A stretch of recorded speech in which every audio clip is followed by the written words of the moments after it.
Beleza? Volta comigo então aqui, terceiro bloco, tá? Da primeira aula. Vamos conversar um pouquinho ainda sobre os nossos direitos fundamentais previstos aí no artigo 5º, tá? Inciso 10. Vem aqui comigo. O inciso 10, ele vai dizer assim, ó, são invioláveis a intimidade, a vida privada, a honra e a imagem das pessoas. Eu queria que você grifasse a honra, tá? Por enquanto, eu queria que você grifasse a honra. Vou repetir, tá? São invioláveis a intimidade, a vida privada, a honra e a imagem das pessoas. Assegurado o direito à indenização pelo dano material ou moral decorrente da sua violação. Uma primeira informação que eu queria que você destacasse é que, de acordo com o entendimento do STJ, súmula 227, tá? Súmula 227. De acordo com o entendimento do STJ, pessoa jurídica, atenção, tá? Pessoa jurídica, tá? Pessoa jurídica pode sofrer dano moral, tá? Pessoa jurídica pode sofrer dano moral, tá? Aqui é interessante que você destaque a honra, porque, deixa eu até colocar no outro slide, tá? No slide branco. Deixa eu até colocar no outro slide branco, tá? Isso, beleza, tá? Olha só, eu quero que você destaque aqui a honra por causa de um detalhe. Vê só, nós temos de acordo, tá? Nós temos de acordo com o nosso Código Penal 3 crimes, tá? Tipificados como crimes contra a honra, tá? Nós temos 3 crimes contra a honra, que é a calúnia, a difamação e a injúria, tá? Calúnia, difamação e injúria, tá? Vou fazer uma rápida distinção dos 3, mas só para chegar na parte da injúria. A injúria é que eu quero o destaque, tá? Na injúria é que eu vou querer um certo destaque, porque nós temos uma modalidade de injúria que pode cair na nossa prova de direito constitucional, que é a injúria racial, tá? Que a banca pode querer fazer confusão com o racismo. Aí sim, aqui eu tomaria um pouquinho mais de cuidado, tá? Mas é só, calúnia, não confunde calúnia com injúria, com difamação, tá? Na calúnia, olha o que é que nós temos. É imputar falsamente a alguém um tipo penal, tá? É imputar falsamente a alguém um tipo penal. Cuidado, tá? Tem que ser tipo penal previsto na lei como tipo penal, tá? Então, coloca assim como observação, ó. Na calúnia é dizer, tá? Na calúnia, tá? Deixa eu até mudar aqui de cor. Na calúnia, eu iria dizer, tá? Iria acumular crime mais, isso é falso, tá? Crime mais, cuidado, tá? Isso é falso. Como assim, Cris? Eu chego para ti e digo assim, ou então chego e falo para alguém, tá? Olha, quem roubou a minha casa, tá? Quem roubou a minha casa foi João, tá? Quem roubou a minha casa foi João. Pergunta: roubar é crime? Sim, eu sei que não foi, mas eu digo que foi João, tá? Isso é uma calúnia, tá? Quem estuprou Maria foi João. Estuprar é crime? Sim, só que eu sei que isso é mentira, mas eu espalho essa situação. Isso é uma calúnia, tá? Olha, quem matou Maria foi João. Matar é crime? Sim. Então, nesses casos, nós temos o crime de calúnia. Caluniar é imputar falsamente a alguém um tipo penal. Cuidado, tá? Tem que ser tipo penal previsto na lei como crime. Tem que ser crime previsto na lei como crime. Por que isso, Cris? Porque se não for crime, não é calúnia, tá? Não se configura como calúnia. João é feio. Ser feio é crime? Não, né? Não, tá? Então, você está me caluniando? Não, isso não é calúnia, não, tá? Pode ser qualquer outra coisa, menos calúnia. Porque para haver calúnia, eu tenho que imputar falsamente a alguém um tipo penal previsto na lei como crime. Beleza? Tranquilo? Ótimo, tá? Difamação. Vem aqui, olha o bizu. Difamação tem F de fofoca, tá? Na difamação tem F de fofoca. Exatamente. A difamação nada mais é do que a nossa fofoca, tá? Difamação nada mais é do que a fofoca, tá? Difamar é fofocar. Aqui, tá? Observe que se ofende o que nós vamos chamar de honra objetiva, tá? Honra objetiva. O que é isso, Cris? Honra objetiva. Honra objetiva seria aquilo que eu acho que as pessoas pensam de mim. Aquilo que eu sinto, tá? Que as pessoas pensam de mim, tá? E, Cris, e na injúria, tá? Vem aqui comigo, ó. Na injúria, tá? Se ofende a honra subjetiva, tá? A honra subjetiva, ou seja, aquilo que eu penso de mim mesmo, tá? Ela é subjetiva. É aquilo que eu penso de mim mesmo, tá? Ela é muito subjetiva. Observe. Então, nesse caso, não vai confundir, pelo amor de Deus, calúnia com difamação e injúria, tá? A moça da Globo faz essa confusão. Sei que você não assiste as novelas da Globo. Na novela da Globo, nós temos uma péssima assessoria jurídica, tá? Péssima assessoria jurídica. O cara chega assim, o ator da Globo, você está me caluniando, quando na verdade era uma difamação. Isso é uma difamação, quando na verdade era uma injúria. Você está me injuriando, rapaz, quando na verdade era uma calúnia. Faz a maior confusão. Tem coisa pior, tá? Tem coisa pior. Tem as novelas mexicanas do SBT, que além da má informação, tem a má dublagem. Luiz Henrique, você está me caluniando. Né? Uma coisa assim? Tem ainda as novelas mexicanas do SBT, tá? Tem toda essa porra toda. Mas observe, cheguei aqui para falar da injúria, tá? A injúria na sua modalidade racial. Vamos fazer aqui só uma rápida distinçãozinha, vem aqui comigo. Não confunde injúria racial, tá? Com o racismo. Tá? Com o racismo, tá? Não confunde injúria racial com o racismo, tá? O racismo, ele é meio que um preconceito genérico, é um preconceito geral, é um preconceito generalizado, tá? Eu chego e digo assim, na minha sala não entra negro. Isso é racismo, tá? Na minha empresa não entra, na minha casa, na minha empresa não entra judeu. Tá? Na minha casa, na minha sala, não entra índio. Todo índio é preguiçoso, todo judeu é fedorento. Tá? Faça um favor. Lembra daquele caso da menina de São Paulo? Faça um favor ao Brasil. Tá? Mate o nordestino afogado. Isso é racismo. Esse preconceito ele é generalizado. Tá? A injúria racial, não. Ela é focada, ela é subjetiva. Eu tenho sujeitos determinados, tá? Lembra aquele caso recente que aconteceu do jogador de futebol? A menina assiste no jogo, olha para o goleiro e diz, macaco, tá? Ali é uma injúria racial. Ela foi para um sujeito determinado, tá? O racismo ele é genérico, ele é generalizado, tá? A injúria racial, não. Ela é determinada para sujeitos determinados. Teve um caso também de uma doutora aí, pós-doutora em antropologia, né, africana, uma coisa assim. Aí ela queria entrar na faculdade, o porteiro, que era negro, não deixou e disse assim, doutora, eu não posso permitir que a senhora entre por causa do horário, só com ordem da reitoria. Sabe o que ela disse? Ela disse assim, pós-doutora em antropologia e cultura africana, tá? Ela chegou e disse assim, abre essa porta agora, seu macaco preto. Sabe com quem você está falando? Turma, nesse caso, não se configurou um racismo, mas uma injúria racial, tá? A injúria racial ela é focada, ela é determinada, tá? Para sujeitos determinados. O racismo, não. O racismo, ele é genérico. O racismo, ele é generalizado. Beleza? Então, marque aí comigo também esse dispositivo. Tem um detalhe que é bacana que eu queria que você marcasse sobre o racismo, tá? E até porque nós temos previsão constitucional para isso. O racismo, ele é um crime que é inafiançável. Inafiançável, tá?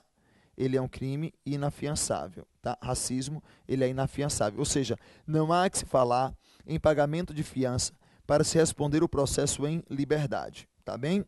O racismo, ele é inafiançável, tá? O racismo também, ele é imprescritível.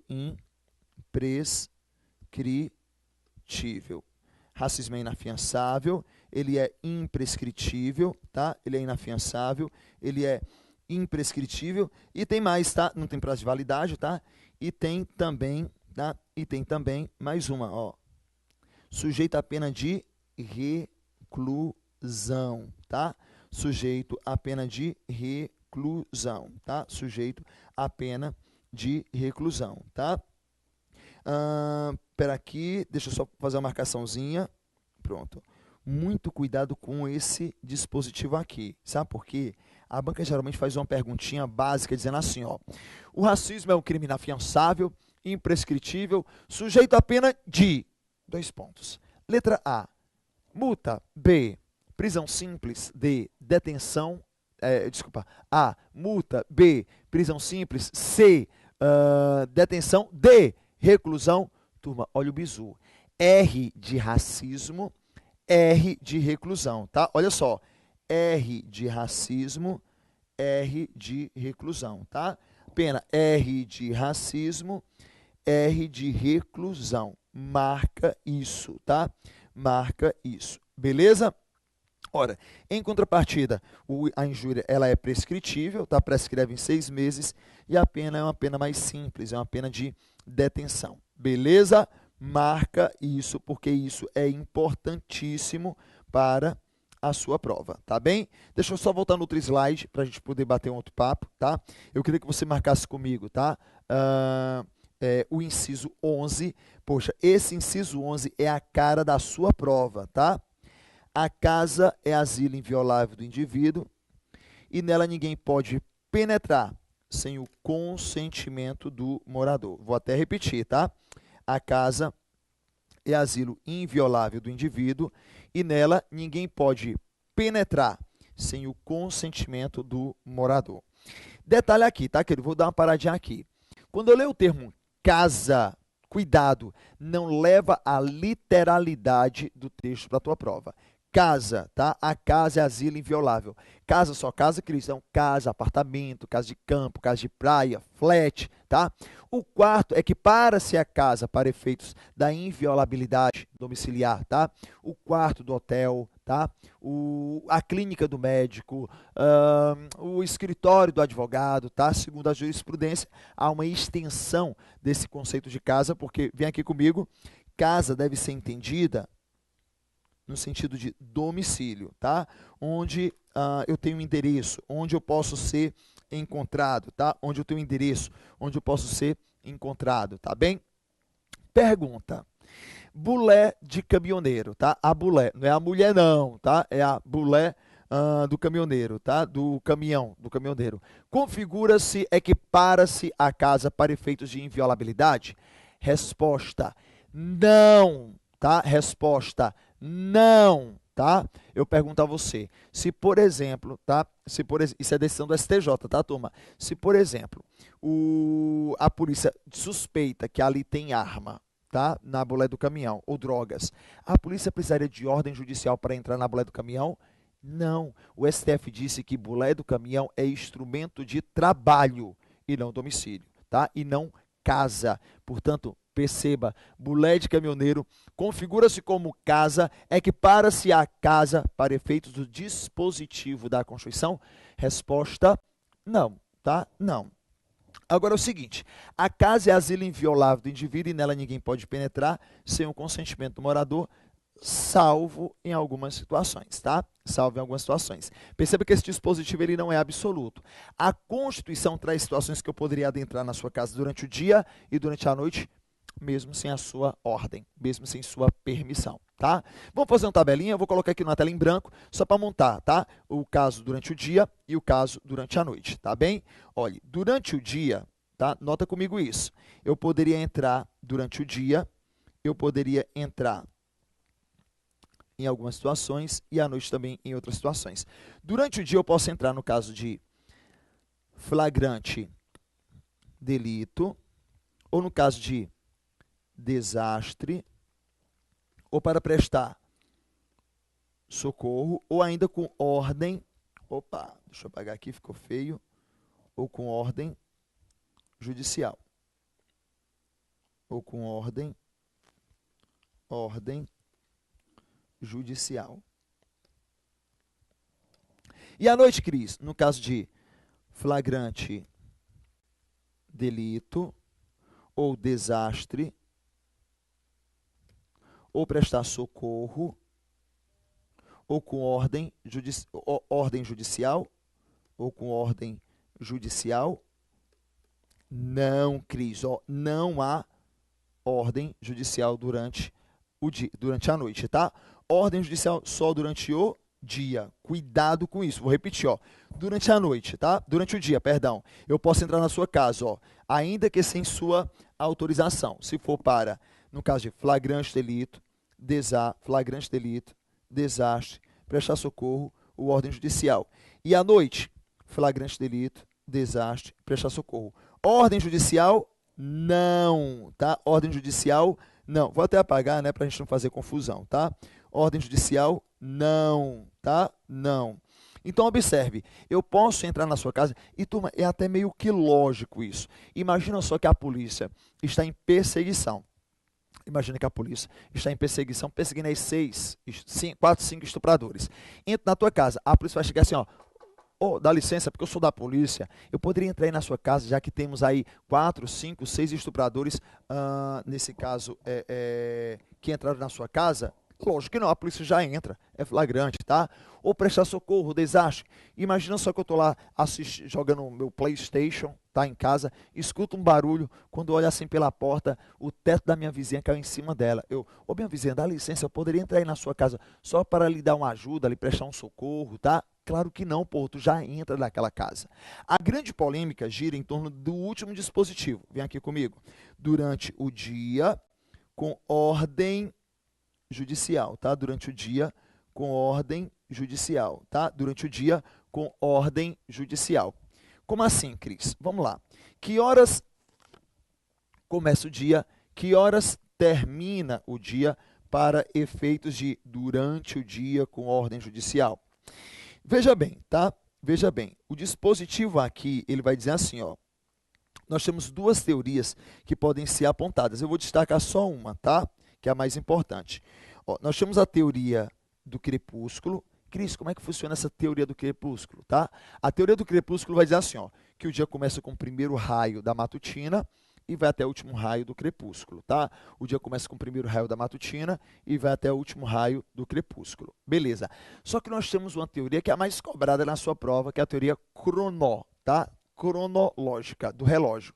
O dia começaria, desce aqui comigo, o dia começa às 6 horas da manhã e vai até às 18 horas, tá? Das 6 às 18, tá? O dia começaria, tá? O dia começaria das 6 às 18, tá? Das 6 às 18.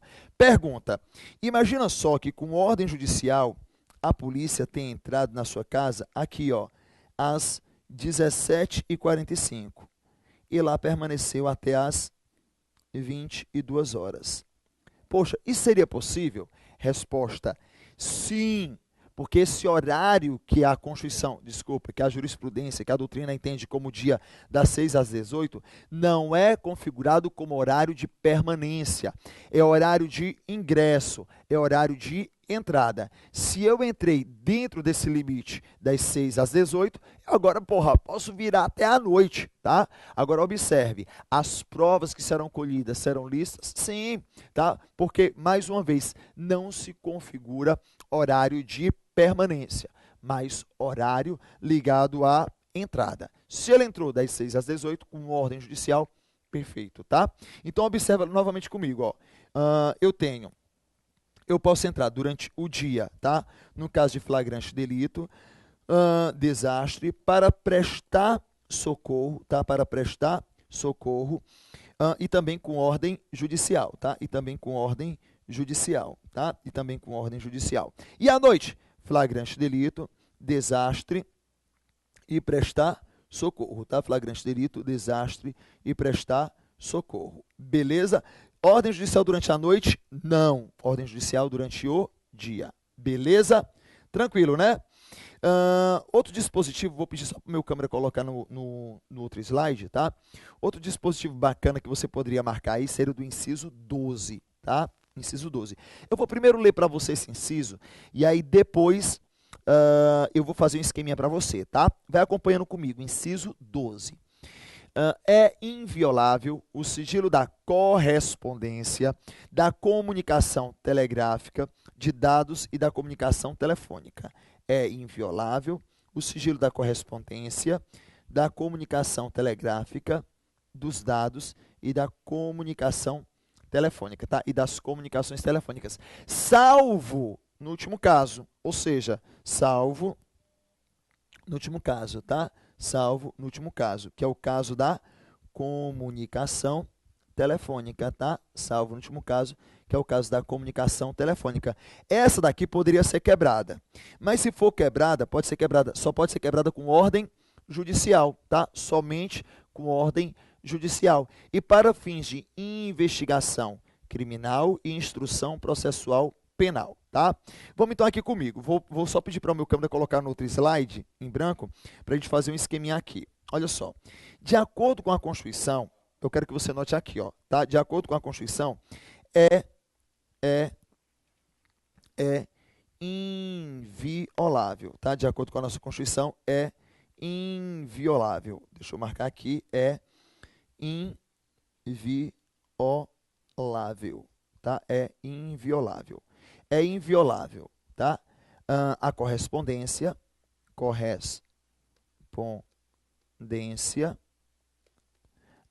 a comunicação telegráfica. Eu quero que você desenhe assim para ficar mais fácil de você marcar essa questão, tá? Os dados e a comunicação telefônica. Tá? E a comunicação telefônica. Salvo no último caso, ou seja, comunicação telefônica, que pode ser quebrada com ordem judicial, e em duas situações, tá? Para o caso de investigação criminal ou então instrução no processo penal. Tá? No processo penal. Vou repetir para você, ó. É inviolável a correspondência, a comunicação telegráfica, os dados e a comunicação telefônica, tá? E a comunicação telefônica.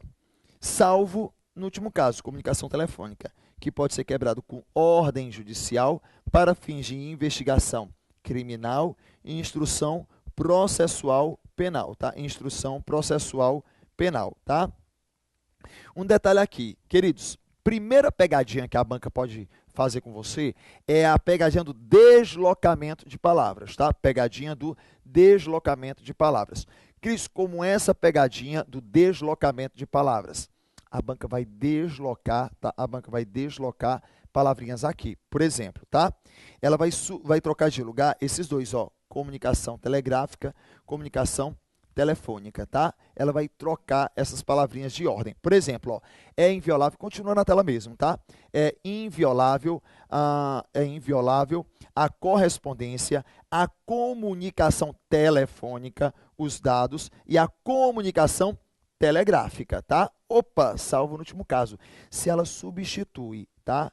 Se ela troca de lugar, telefônica e telegráfica, tá? O último caso sendo telegráfica, estaria errado. Então, tome muito cuidado na hora da prova com esse dispositivo, tá? Com esse dispositivo.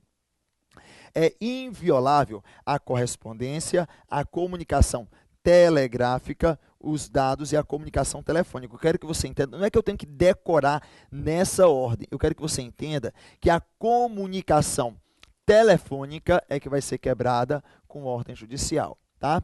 E vai ser quebrada com ordem judicial para investigação criminal, ou seja, na fase do inquérito e também na instrução processual penal, durante o processo, tá? Durante o processo, beleza? Tome cuidado com isso, tá? Tome cuidado com isso. Um outro ponto é que a banca vai chegar para você e dizer que a comunicação telefônica, o sigilo da comunicação telefônica pode ser quebrado com ordem judicial para processos de natureza penal, civil e administrativo. Certo ou errado? Errado, tá? Para a natureza penal. Processos de natureza penal, tá? É o que fala o dispositivo da nossa Constituição.